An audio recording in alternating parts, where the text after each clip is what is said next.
ఓవరాల్గా సార్ తెలంగాణలో ఇప్పుడున్న సిచ్యువేషన్లో ఈ అనిశ్చిత పరిస్థితులలో లేదా ఈ పరిస్థితులలో ఇన్వెస్ట్ చేయొచ్చా? Right, it's a good question. నా అడ్వైజ్ ఏంటంటే, మీరున్నారండి, మీకు ఇప్పుడు ఇల్లే లేదు, 20 ఏళ్ళ నుంచి కిరాయి ఇంట్లోనే ఉంటున్నారు, మీకు ఒక ఇల్లు కావాలని అనుకుంటున్నారు. మీరేం చేయాలంటే, మీకు ఉన్న 50 లక్షలు 70 లక్షలకు ఆ ఏరియా ఎక్కడుందో వెళ్ళి ఆ ఏరియాలో సూటబుల్ ఏదైనా ఉంటే యూ బైట్. ఓకే, అది కూడా 50% డౌన్ పేమెంటు, 50% లోన్కి వెళ్ళండి. అది okay. Don't go more than 50% loan. Okay, అచ్చా. నా సలహా ఏంటంటే, సామాన్యులు అందరూ 80-90% లోన్కి వెళ్తారు. నో 90%కి వెళ్ళకండి దయచేసి. ఇల్లు లేకపోయినా పర్వాలేదు, కొంపలు మునిగేది ఏం లేదు, రెంట్లు చాలా ఉన్నాయి, ఓకే, మీరు ఎక్కడికైనా పోయి ఎంజాయ్ చేయొచ్చు. సో 90% లోన్ తీసుకొని కట్టే కంటే 90% is suicidal my dear friends. అచ్చా, మీ దగ్గర డబ్బులు ఉన్నప్పుడే కొనుక్కోండి, otherwise never by A apartment. ఏంటి సార్ ప్రాబ్లం ఏంటి? ఏమవుతుందంటే, what is your me job ఎక్కడ ఉంది, స్టేబుల్నెస్ ఉంటుందా? మీ దగ్గర గవర్నమెంట్ జాబ్ అంటే చూద్దాం. రైట్, ఎంతమంది గవర్నమెంట్ జాబులు తీసుకుంటున్నారండి? కాదు, ప్రైవేట్ వాళ్ళే కదా. మరి మీ జాబ్ ఉంటుందో లేదో తెలియదు అవును. మీకు. మళ్ళీ అప్పుడు ఏమవుతుంది, డిఫాల్ట్ అయిపోతారు, బ్యాంక్ కూడా తీసుకుంటాడు. మరి ఇదంతా టెన్షన్ ఎందుకు? ఓకే, మీరు కట్టేది మొత్తం బ్యాంకుడికి 10 సంవత్సరాలు వడ్డీ కడతారు కదా. అటువంటప్పుడు never take a risk. Okay, okay, only go for 50%, అంతకంటే ఎక్కువ పోకండి. ఓకే. ఇంకొకటి మీరు ఇన్వెస్ట్ చేయాలన్న దానికి ఏంటంటే,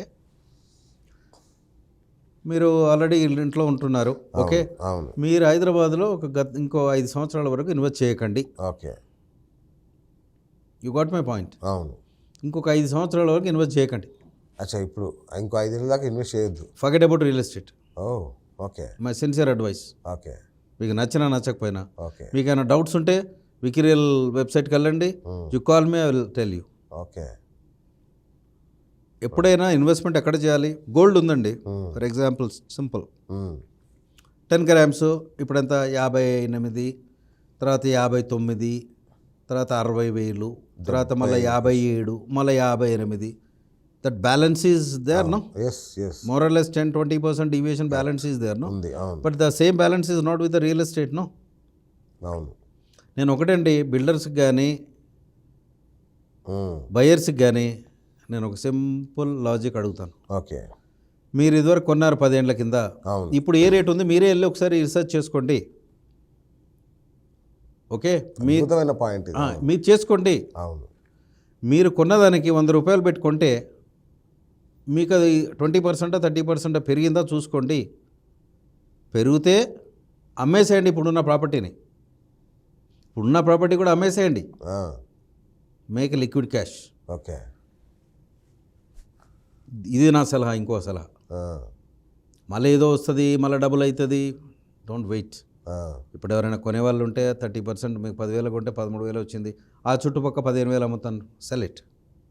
okay, you can plan for a second investment. Second investment ఏం చేయాలనేది వికిరియల్ will guide you. Right, super sir. So మొత్తంగా మీరు అనేది ఏంటంటే, ఇప్పుడున్న స్థితిలో మరొక 5 ఏళ్ల వరకు ఇన్వెస్ట్మెంట్ మాట ఎత్తకండి, ఆలోచించకండి. ఒకటి. రెండోది, ఇంకో 2 ఏళ్ళ దాకా ఈ కరెక్షన్ టైం నడుస్తూనే ఉంటుంది. So it's not good for investment. ఈ టైంలో ఏం చేయకూడదు, ఏమి చేయొద్దు. ఓకే, హ్యాపీగా మీరు మీ దగ్గర పెట్టుకోండి. రియల్ ఎస్టేట్ రంగం బయటపడాలంటే ఎట్లా సార్? చాలామంది దీని మీద ఆధారపడి ఉన్న పరిస్థితి. ఇప్పుడు 5 లక్షల మంది కుటుంబాలు, యాక్చువల్గా 5 లక్షల కుటుంబాలు దీని మీద ఆధారపడి ఉన్నాయి. ఇప్పుడు ఇది అమ్మకాలు, కొనుగోలు ద్వారా, కమిషన్ ద్వారా, మన ఛానల్ పార్ట్నర్స్, ఏజెంట్స్ లాగా వాళ్ళ బ్రెడ్ అండ్ బటర్. వాళ్ళ పరిస్థితి ఏంటి ఇప్పుడు? ఒకటండి, రియల్ ఎస్టేట్లో వాళ్ళ పరిస్థితి ఏంటంటే, ప్రతి ఒక్కరు రియల్ ఎస్టేట్కి వస్తున్నారండి. ఎందుకంటే రియల్ ఎస్టేట్ అది ఈజీ మనీ. రైట్, కష్టపడక్కర్లేదు, కాస్త కనెక్టివిటీ, రిలేషన్స్ ఉంటే చాలు. ఒక ప్లాట్ అమ్మారు, 2 లక్షలు వచ్చేసింది, అయిపోయింది. 2 లక్షలు మీ దాంట్లో మీరు కానీ మీ ఎంప్లాయీస్ కానీ ఆయనకు 2 లక్షలు రావాలని ఎన్ని నెలలు పనిచేయాలని? చాలా, 2 సంవత్సరాలు పనిచేయాలి. కాబట్టి రియల్ ఎస్టేట్ అనేది ఈజీ మనీ అని, రియల్ ఎస్టేట్లో నాకు తెలిసి ప్రొఫెషనలిజం అనేది ఒకటి కొరబడింది ఇందులో. కరెక్ట్. దానికి ట్రైనింగ్ ప్రోగ్రామ్స్ కావాలి. అవును. మీరు ఏ కంపెనీ జాయిన్ అవ్వండి, for example Infosys, me TV కావచ్చు, మీరు ఏం చేస్తారు, కొత్త పర్సన్కి 2 నెలలు ట్రైనింగ్ ఇస్తారా లేదా? బ్రహ్మాండంగా. డైరెక్ట్ మైకే తీయరు కదా. Never. But only the real estate industry people are coming without training. అది కాబట్టి నేనేమంటానంటే రియల్ ఎస్టేట్ను ఆర్గనైజ్డ్గా చేయాలంటే ఇట్స్ రేరా బాడీ ఉంది. రేరా బాడీ కూడా దాంట్లో ఇన్వాల్వ్ కావాలి. మాలాంటి వాళ్ళని కూడా ఇన్వైట్ చేస్తే we can will do all the training programmes also. మేము కూడా సర్టిఫికేషన్స్ ఇస్తాము. అసలు ఏంటనేది నేర్చుకోవాలి. Very good. రియల్ ఎస్టేట్ను ఫస్ట్ బ్రెడ్ అండ్ బటర్గా, ఫస్ట్ ఇన్కమ్ సోర్స్గా పెట్టుకోకండి. Okay. That is my sincere advice. Right. Do something and keep as a side. Okay okay. అదాన్నే మెయిన్గా పెట్టుకుంటే అది ఇట్లాంటి సిచ్యువేషన్ వచ్చినప్పుడు it is very tough. Exactly. So ఫైనల్గా రియల్ ఎస్టేట్ రంగాల నిపుణులకు కానీ ప్రభుత్వానికి మీరు చెప్పేది ఏంటి? రియల్ ఎస్టేట్ ప్రభుత్వానికి నేను రిక్వెస్ట్ చేస్తున్నా, రేవంత్ రెడ్డి గారికి, is a very dynamic leader for himself, for let him prove for the public. ఆయనకి ఏం చెప్తానంటే, మీరు ఎలక్షన్లు అయిన తర్వాత మీరు పాలసీ డాక్యుమెంట్స్ రిలీజ్ చేయండి.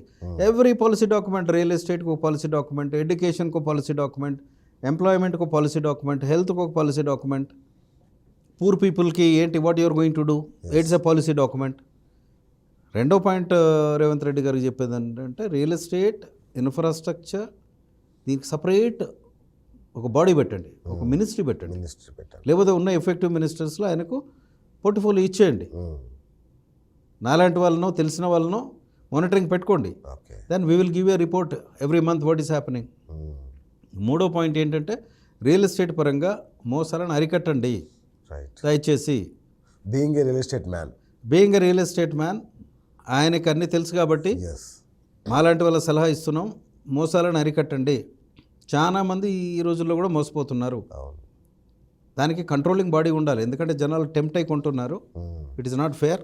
But however my request to Revanth Reddy, you come with a plan చేస్తేనే కొంచెం ఉంటుంది. అదర్వైజ్ ఏమవుతుందంటే లాట్ ఆఫ్ కన్ఫ్యూజన్ మార్కెట్లో ఉందని వారికి తెలియజేస్తున్నా. రైట్. రియల్ ఎస్టేట్ రంగంలో ఉన్న వాళ్ళకి ఏం చెప్తారు? లైక్ మన వెంచర్లు వేసిన వాళ్ళు, బిల్డర్స్ అండి. ఒకటి బిల్డర్స్, రియల్ ఎస్టేట్ వాళ్ళ కమ్యూనిటీకి ఏంటంటే, మీరు ఏం చేస్తున్నారో ఒకసారి ఆలోచించుకోండి. First you recollect what you have done. మీరు ఒక ఇంటర్వ్యూలో చూసా, మటన్ కంటే తక్కువ రేటు అన్నారు. XYZ. That is not the way to tell. Okay, that is not the way to tell. Okay. మీరు ఏం చేస్తున్నారో ఆలోచించుకోండి. బిజినెస్ అనేది డబ్బు సంపాదనకే, I agree, but not at the cost of a common man. Okay. దీనికి ఏం చేయాలి? ఒక మానిటరింగ్ బాడీ ఉండాలి. మీకు ఒక CEO కంపెనీకి ఉంటాడు, హెడ్.